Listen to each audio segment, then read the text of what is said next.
नमस्ते जी। वैदिक राष्ट्र में आपका स्वागत है। आज का हमारा विषय है भारत की विदुषी नारी अपाला। आगे बढ़ने से पहले आपको बता दें कि आज का यह लेख, इसके लेखक हैं वैदिक विद्वान डॉक्टर अशोक आर्य गाजियाबाद से। आपने लोगों को कहते सुना होगा कि प्राचीन काल में स्त्रियों की दशा ठीक नहीं थी, तथाकथित आरोप लगते हैं। तो आपको, अगर आपके मन में भी ऐसे प्रश्न हैं तो आज का यह लेख अवश्य देखना चाहिए, अवश्य सुनना चाहिए कि भारतीय संस्कृति में, भारत की जो वैदिक संस्कृति है उसमें स्त्रियों को कितना महत्व दिया गया है, किस तरह की विदुषी और विद्वान महिलाएं, विदुषी महिलाएं भारत में हुई हैं, विदुषी स्त्रियां भारत में हुई हैं, उनके बारे में आज का हमारा विषय। भारत की विदुषी नारी अपाला। आज के इस लेख के लेखक वैदिक विद्वान डॉक्टर अशोक आर्य गाजियाबाद से। यह डॉक्टर अशोक आर्य की पुस्तक भारतीय जो नारियां हैं उस पुस्तक से लिया गया है और इसके लेखक डॉक्टर अशोक आर्य हैं। आइए आगे बढ़ें। आपको बता दें, वैदिक राष्ट्र पर हम लगातार वेद के सिद्धांतों से जुड़े हुए विषय आपके लिए लेकर आते हैं, इसीलिए वैदिक राष्ट्र को लाइक करें, शेयर करें, सब्सक्राइब करें, बेल आइकन की घंटी को दबा दें और अपने कीमती सुझाव कमेंट करना ना भूलें। भारतीय संस्कृति महान है जिसने पुरुषों से भी अधिक नारियों को सम्मान दिया है। भारत में अनेक विदुषी नारियां हुई हैं जिन्होंने विभिन्न क्षेत्रों में पुरुषों से आगे बढ़कर कार्य किया है। जब जब पुरुषों से प्रतिस्पर्धा का समय आया, नारियों ने स्वयं को उनसे आगे होना सिद्ध किया है। ऐसी विदुषी नारियों में हमारे चरित्र नायक अपाला भी एक थी। आओ हम इनके बारे में जानने का यत्न करें। वस्तुतः यह बात तो बिल्कुल सत्य है कि भारतीय संस्कृति में विशेष रूप से जब भी वक्त आया है, नारियों ने पुरुषों के ना सिर्फ कंधे से कंधा मिलाकर सहयोग दिया है, बलिदान दिए हैं, त्याग दिया है, और जब ज्ञान देने की बात आई तो ज्ञान दिया है, बल्कि पुरुषों से आगे बढ़कर दिया है। तो यह बात अलग है कि हम जानते नहीं हैं, हमारे लोगों को जानकारी नहीं है उनके बारे में।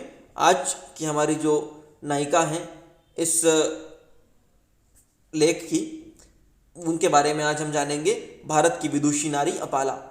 भारतीय ऋषियों की भांति ही एक ऋषि थे जो अन्य ऋषियों की भांति ही नगर से दूर वृक्षों के झुंड में अपना आश्रम बनाकर रहा करते थे। अपने शिष्यों को शिक्षा कार्य देने में व्यस्त थे। उनकी कोई संतान ना थी, इस कारण एकाकी जीवन से उनकी पत्नी दुखी रहती थी। निसंतान होने से उसको अपना समय व्यतीत करने में भी कठिनाई का अनुभव रहता था।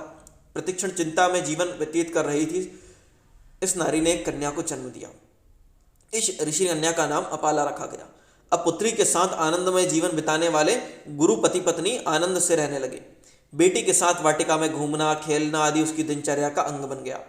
जो नारी सदा व्याकुल सी रहती थी और प्रसन्नता का जीवन जीने लगी, उसे पता न चला कि कब समय व्यतीत हो गया। समय व्यतीत होता गया और धीरे धीरे वह बालिका अपाला बड़ी होने लगी। अर्थात जो उनका निरस जीवन था, जो जीवन मुश्किल से, कठिनाइयों में, अर्थात एकाकीपन में कटता था, उसमें उस बालिका ने, अपाला ने खुशियां भर दी और उनके साथ खुशी खुशी उनका जीवन व्यतीत होने लगा। अकस्मात उसके शरीर पर सफ़ेद दाग दिखाई देने लगे। इस प्रकार के दाग मानव शरीर पर जब आते हैं तो लोग कहते हैं कि इस प्राणी को कुष्ठ रोग हो गया है। अतः इन दागों को देखकर माता पिता की चिंता बढ़ाना स्वाभाविक ही थी। अतः चिंतित माता पिता ने बालिका का अनेक प्रकार से उपचार करवाना आरंभ किया, किंतु किसी भी उपचार ने अपना चमत्कार ना दिखाया और अतः अपनी बेटी के भावी जीवन को लेकर माता पिता दुखी रहने लगे, व्यथित रहने लगे। और ये वस्तुतः होता है समाज में, आज भी ऐसी चीज़ें हैं। इस बालिका के पिता का नाम अत्रि था। वह अपने काल के एक महान शिक्षक भी थे।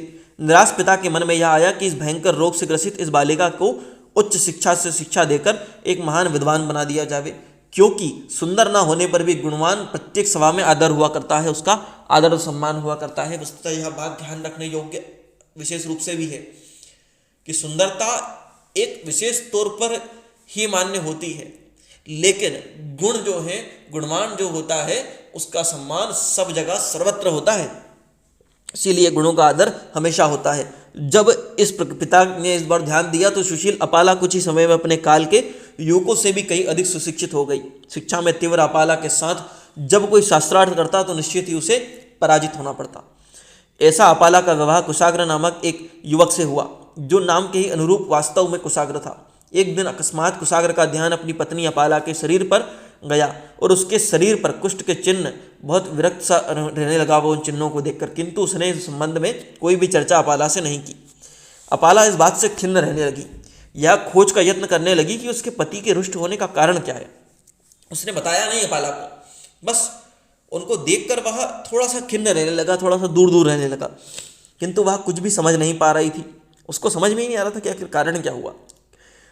उसने पति को बहुत प्रेम स्नेह आदर दिया, किंतु तो भी कुछ पता ना चला। अंत में उसने अपने पति को इसका कारण पूछ ही लिया। लज्जा से लाल चेहरे से युक्त पति ने कहा कि अपाला, तुम किसी चर्म रोग से पीड़ित हो, मुझे यह पता ना था। जब अपाला ने कहा कि आप तो विद्वान हो, आप भी ऐसी बातें करते हो, तो पति ने कहा कि मैं सब जानते हुए भी अपने आप को समझा नहीं पा रहा हूँ। जब उसने ऐसा कहते हुए रोना आरंभ कर दिया तो कि मैं तो आपकी सेवा करना चाहती हूँ, यह सुनकर कुशाग्र उसे रोता हुआ छोड़कर वहाँ से उठ के चला गया।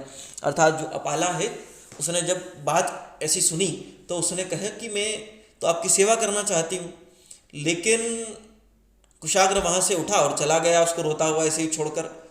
वस्तुतः वह अपने आप से जो है संघर्ष कर रहा था, उस चीज़ को जानते हुए वह समझाने की कोशिश कर रहा था अपने आप को, लेकिन परिस्थितियाँ वैसी, उसके सामने जो स्थिति थी वो स्वीकार नहीं कर पा रहा था। गंभीर विचार के पश्चात अपाला यहाँ से सीधी अपने पिता के पास चली गई। उसने विचार किया और फिर ऐसी अवस्था में माता पिता के दुख की कोई सीमा नहीं रहती। अपाला के माता पिता भी दुख के सागर में गोते लगाने लगे, क्योंकि जब बेटी वापस आ जाए तो दुख होता ही होता है। किंतु अब अपाला शांत थी, बहुत शांत। अपाला ने निश्चय कर लिया था कि वह अपने तप और त्यागमयी जीवन से अपने पति पर विजय प्राप्त करेगी, और उसने एकाग्र होकर अपनी शिक्षा में वृद्धि और रोग मुक्ति के लिए यत्न आरंभ कर दिया, और कुछ समय में ही वह रोग से मुक्त हो गई। अर्थात वह जब जैसे ही आई तो बिल्कुल शांत होकर शांत चित्त से उसके उपाय खोजने लगी। कहते हैं ना कि ऐसी कोई समस्या नहीं है, ऐसा कोई परेशानी नहीं है, ऐसी कोई चीज़ नहीं है जिसका समाधान मौजूद ना हो, क्योंकि अगर कुछ हुआ है तो उसका समाधान पहले से मौजूद होता है। यह बात अलग है कि उसका समाधान आपके समक्ष ना हो, उसके लिए प्रयत्न करना पड़ सकते हैं। तो अपाला इस बात को अच्छी तरह जानती थी। उसने इस बात को गांठ बांध ली और पूरे मन से लग गई इस काम में, एकाग्र होकर पूर्ण रूप से, कि उसकी जो अध्ययन है उसमें अपनी एकाग्रता दे दी, उस अध्ययन को उच्च शिक्षित बनने में अपने आप को लगा दिया पूरा, और साथ ही साथ जो है रोग का निदान ढूंढने के लिए अपने आप को पूर्ण समर्पण कर दिया, पूरी तरीके से समर्पित कर दिया, और रोग का निदान ढूंढने में दिन रात एक कर दिए।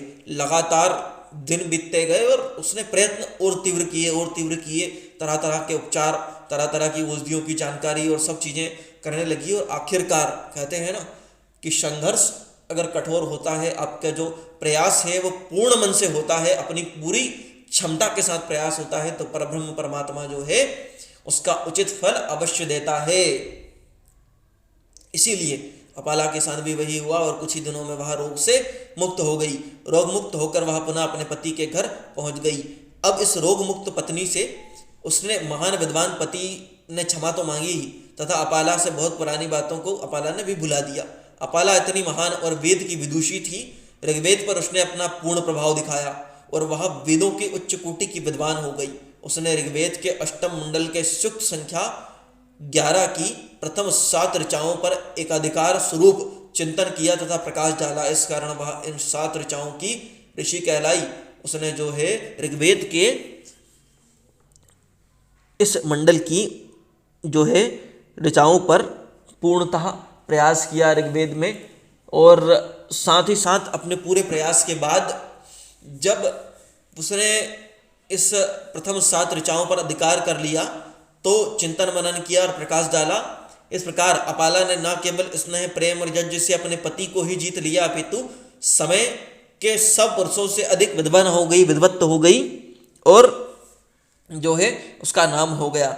नारियां, भारतीय नारियां जो है वेद की महान पंडित और सब में बड़े अष्टम मंडल के एक नहीं अपितु 7 शक्तियों की ऋषिका वह बन गई। भारतीय नारियों में भी वेदों की महान पंडित बन गई वह। इस कारण भारत में ही नहीं समग्र विश्व में अपाला को सम्मान की दृष्टि से देखा जाता है, उनका मान किया जाता है, सम्मान किया जाता है।